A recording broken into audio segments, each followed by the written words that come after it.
खुलुमबाय। गिबियावनो नोंथांमोनखौ बयखौबो सोरजिदा क्रिएटिभिटी चेनेलाव बरायनायजों लोगोसे फुंबिलिनि गाहाम हामलायनायखौ बावहरग्रोनाय जाबाय।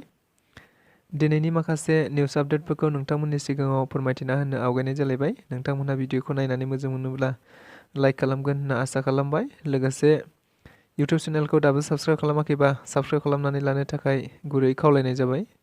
थ' बिदिब्ला जोङो भिडिअखौ जागायनोसै। गिबियावनो दङ फैगौ 7 साननि गेजेरावनो बिटिआरआव गोबां गेदेर गेदेर सुबुंफोरनि साहा बागानजों लोगोसे माबा माबि बागान थानाय गासै कब्जा खालामजानो थांगासिनो दङ। बाथ्राखौ बुंदों आथिखाल बिटिआरनि मावफुं सोद्रोमा राकेश ब्रह्म बिथाङा। मिथिनाय बायदिब्ला मैया खौरांगिरिफोरनि गेजेरजों बुंथिबावनाय बायदिब्ला जानुवारि दानावनो बिपिएफनि 3 दैदेनगिरिफोरा हाथियारजों लोगोसे हमजादों आरो आन्दोआव 100निबो बारा हाथियार दोननाय जाबाय होननानैबो बुंथिबावो। आरो कंग्रेसआबो सेवबाय होनना गर्जन मुसाहारिया नेवलाया गेसाव बेदर जायो बेबायदिनो बिथाङाबो गेसाव कंग्रेसनि बिखायाव थानानै कंग्रेसनि गेसाव मोदोमखौ जानो थांदों होनना बिथाङा खौरांगिरिफोरनि सिगाङाव बुंथिबावो। लोगोसे बिथाङा सासे डास्टबिनाव गोग्लैनाय सासे सुबुं ओरैबा हरै थांबाय थायो बेनिखायनो बिटिआरआव गावनि आथिंखौ दोननो थाखायनो जानला मोनला बाथ्राखौ लानानैनो खोथा बानसावलाबायबाय थायो होनना बिथाङा खौरांगिरिफोरनि गेजेरजों रोखायै बुंथिना होयो। मोनसे जोबोद गोनांथार बाथ्रा बे बाथ्राखौ जों बयबो मिथिनाया गोनांथार। जाथाया जादों आथिखालाव आसामाव उन्दै बैसोनि हिन्जावसाफोरखौ हाबा खालामनायनि दायाव फिसायफोरखौ हमबाय थानाय समावनो आरो बे बाथ्रा मोनसेया बयनिबो गोसोआव आरोबाव सोमोनांहोदों। बाथ्राया जादों उन्दै बैसोनि जुलिखौ लानानैनो।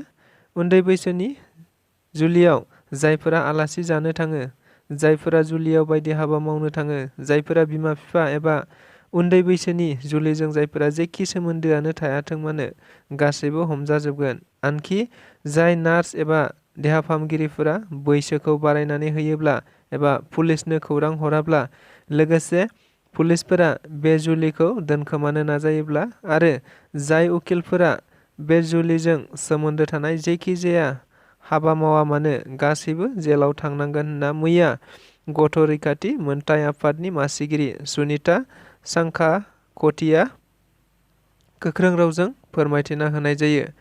मख'जाथावदि बिथाङा आथिखालाव आसामाव उन्दै बैसोआव जुलि जानायनि हारा बांनायखौ नोजोर बोनानैनो बे बाथ्राखौ बुंथिना होदों होनना खौरांगिरिफोरनि गेजेरजों मिथिनो मोननाय जादों।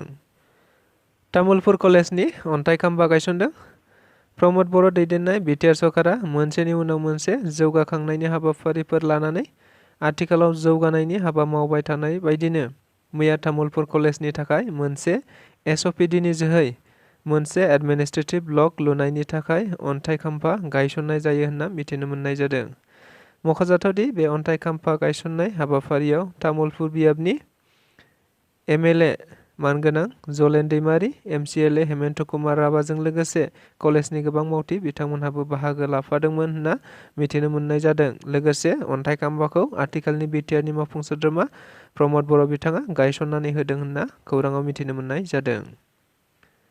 काछाराव मोनसे खास्रि बिस्रि जाथाय मिथिनाय बायदिब्ला आथिखालाव आसामाव सोलिबाय थानाय उन्दै बैसोआव जुलि लानाय फिसायफोरखौ पुलिसा हमबाय थानाय समावनो दिनै आसामाव मोनसे खास्रि बिस्रि जाथाय। जाथाया जादों काछारनि खासपुराव 16 बोसोर बैसोनि सासे 10 थाखोआव फरायनाय फरायसुलिया गावनि जिउखौ फोजोबना लादों।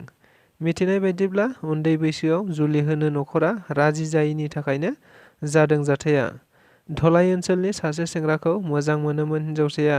उनाव नखरनि सुबुंफोरा उन्दै बैसोआव जुलि होनो राजि जायैयावनो गोदोनायाव दौलें लागायना गावनि जिउखौ फोजोबना लानाय जायो होनना मिथिनो मोन्दों। दरंआव आमसुनि बानजायनायाव मोनसे गोख्रों सोमावसारनाय।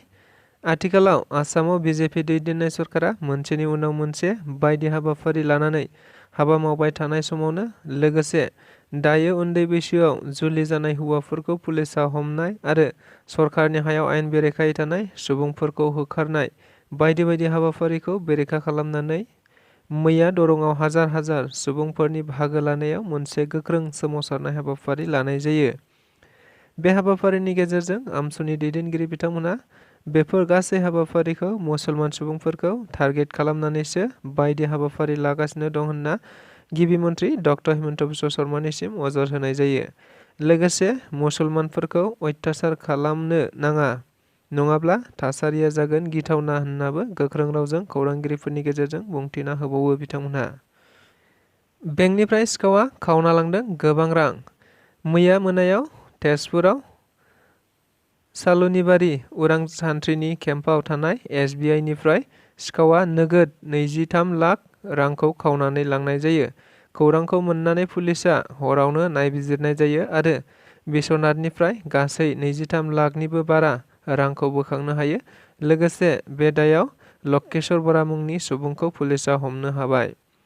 मिथिनाय बायदिब्ला लकेश्वर बराया बेंकआवनो फ्राय 30 बोसोरहालागै सासे मावथिमोन। मख'जाथावदि लकेश्वर बराया गासै जाथायखौ गावनो खौरांगिरिफोरनि सिगाङाव फोरमायना होनाय जादों। लोगोसे बिथाङा गासैबो जाथायखौ जौ फेनायनि जाहोनाव मावदों होननानै बिथाङा गावनो फोरमायना लादों। आथिखालाव आसामाव उन्दै बैसोआव जुलि लानायनि दायाव गोबां फिसायफोरखौ हमबाय थानायनि उनावनो दिनै आसामनि मानगोनां गिबि मन्थ्रि डक्टर हिमन्त बिश्व शर्माया मोनसे गोजोनथाव खौरांबो फोसावदों। बिथाङा खौराङाव फोसावनाय बायदिब्ला उन्दै बैसोआव हाबा जानायखौ दायो हमनायाव गोबाङानो फिसा एबा गथ' गथायखौ नोजोर बोनानै जायफोरा 14 बोसोर बैसोनि गोजौआव हाबा जादों बिथांमोनहा जामिननि गेजेरजों गनो हागोन। नाथाय जायफोरा 14 बोसोर बैसोनि गाहायाव बिसोरो गनाय नङा होननाबो बुंथिबावो। मख'जाथावदि आसामनि बे जाथाया आथिखालाव गासै भारत नाङैनो गोबां सुबुंफोरनिफ्राय गाहाम आरो बरायजानाय खौरांखौबो नुनो मोननाय जादों। फारसेथिं गोबाङानो बे जाथायखौ गोजोननायबो मोनाखै समाजारि बिजोंफ्राव नुनो मोननाय जादों होनना मिथिनो मोन्दों। बरखिल्ला हाजो थिखिनियाव गोदानै लुफुंनाय ब्रह्म मन्दिरखौ बेखेवनाय जाबाय। क'क्राझार जिल्लानि सिङाव थानाय भटबुधजरा महकुमानि बेन्दोङाव गुरुदेव कालीचरण ब्रह्मआ गिबि खेबनि थाखाय यज्ञ आहुति होजेननाय बरखिल्ला हाजोआव गोदानै लुफुंजानाय यज्ञ आहुति होग्रा मन्दिरखौ गुरुदेव कालीचरण ब्रह्म सेवाश्रम बरखिल्ला बसिजरा आफादनि बानजायनायाव मैया मागि पुर्णिमाजों लोब्बा लाखिनानै बेखेवनाय जायो। मख'जाथावदि गोदानै लुफुंनाय बे ब्रह्म मन्दिरखौ हाथियार दोनथ'नाय NLFB आफादनि दैदेनगिरि बाटाया बेखेवनानै होफैनाय जायो होनना मिथिनो मोननाय जादों।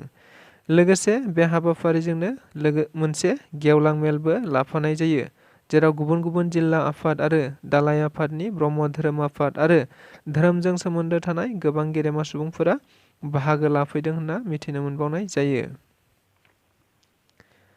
आथिखालाव प्रमद बर' दैदेननाय BTR सरकारा ओनसोलाव थानाय गुबुन गुबुन बायदि बायदि रोखोमनि हाबा मावनानै जाग्राफोरनि थाखाय गोनांथि जानाय बायदि बायदि आइजें आइलाफोरखौ राननानै होबोबाय थानाय बायदिनो मैयाबो बाक्सा जिल्लायाव BTRनि मावफुं सोद्रोमा राकेश ब्रह्म बिथाङा ओनसोलनि ना फाननानै जाग्रा फालांगिरिफोरनो गंसे साइकेलजों लोगोसे मोनसे बरफ थानाय ना लाग्रा बाक्सुबो रानना होनाय जायो।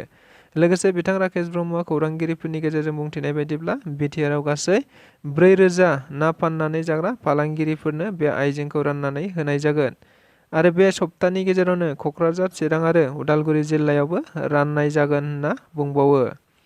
मख'जाथावदि बे हाबाफारियाव गोबां अफिसियेल अफिसारफोर आरो राजखान्थि दैदेनगिरि बिथांमोनहाबो बाहागो लाफैदोंमोन होनना खौराङाव मिथिनो मोननाय जादों। बेजों लोगोसे दिनैनि रादाबा बेखिनियानो। गोजोन्थों।